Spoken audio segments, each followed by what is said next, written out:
बच्चों के चेहरे पर मुस्कान देखनी है। उसका बेटा 7 साल का आंखों में चमक लिए हर सुबह बाप के इंतजार में रहता, और 5 साल की बेटी जो अभी मां की गोद से निकलना सीख रही थी, अपनी गुड़िया को लेकर मां के पास बैठ जाती। मगर मां अब वो मां न रही थी जो कभी हंसते चेहरे से बच्चों को जगाती थी। उसका जिस्म कमजोर हो चुका था, आंखों के गिर्द स्याह हल्के थे और सांसें जैसे हर पल थक चुकी थीं। लकड़हारा जब शाम को लौटता, हाथ में सूखी लकड़ियां, जिस्म पसीने से भीगा हुआ, तो सबसे पहले बीवी की हालत देखता। वही बीवी जिसने उसके साथ झोंपड़ी में ख्वाब बसाए थे, अब बिस्तर पर बेजान सी पड़ी थी। कुछ खाया तुमने? वो नरमी से पूछता है। बीवी बस मुस्कुरा देती। पानी पी लिया था, बच्चे खा चुके हैं।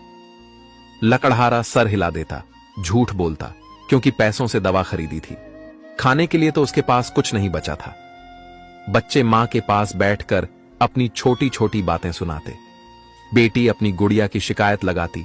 बेटा मां को आसमान के सितारे गिनकर दिखाने की जिद करता, और मां हर बार कोशिश करती कि हंसती रहे, चाहे अंदर से टूट रही हो। एक दिन जब लकड़हारा जंगल से लौटा तो दरवाजा नीम खुला था। खामोशी ऐसी कि जैसे हवा भी सहम गई हो। वो दौड़ता हुआ अंदर गया। बीवी की आंखें बंद थीं, होठों पर हल्की सी मुस्कान, और हाथ बच्चों के सर पर रखे हुए थे। रोटी तो उस दिन भी न थी, लेकिन आंखों में आंसू का समंदर था।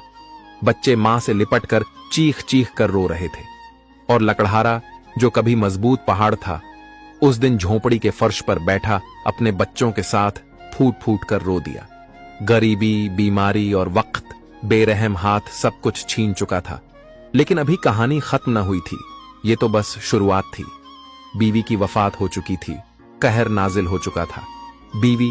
लकड़हारे ने रोते धोते बीवी का कफन दफन तो कर लिया, लेकिन बच्चों को अपनी मां की बहुत याद आती थी। बीवी की वफात को भी 7 दिन भी न गुजरे थे कि जिंदगी ने लकड़हारे को दोनों हाथों से झंझोड़ दिया।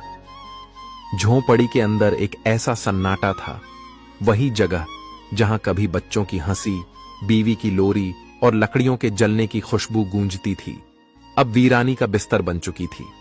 बच्चे खामोश हो गए थे।